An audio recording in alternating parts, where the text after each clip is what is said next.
வணக்கம். ரிஷப லக்னத்துக்கு எந்த திசை யோகம் தரும் பற்றி பார்க்கலாம். இப்போ ரிஷப லக்னக்காரங்களுக்கு எந்தெந்த திசைகள் யோகம் தரும் அப்படின்னு எடுத்துக்கிட்டாங்கன்னா அவங்களுக்கு பாருங்கள், ரிஷப லக்னத்துக்கு சனி திசை நடக்கும் பட்சத்தில் அல்லது புதனுடைய திசை நடக்கும் பட்சத்தில் இவங்களுடைய திசா காலங்களில் ரிஷப லக்னங்களுக்கு மிகுந்த யோக பலன்கள் அதிகமாக கொடுக்கக்கூடிய வாய்ப்பு உண்டுங்க.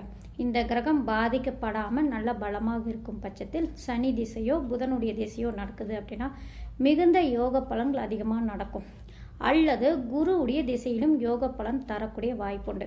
இப்போ குரு பகவான் ரிஷப லக்னத்துக்கு யார் அப்படின்னா 8-11 குடைவராக வரும் பட்சத்தில் அவர் லாபாதிபதி அப்படிங்கிறதுனால அவர் லாபத்தை அதிகமாக கொடுக்கக்கூடிய அமைப்பு. குரு தனத்துக்கு காரகர் அப்படிங்கிறதுனால குருவுடைய திசையிலும் நல்ல பலன்கள் யோகமான பலன்கள் நடக்கக்கூடிய வாய்ப்பு உண்டுங்க.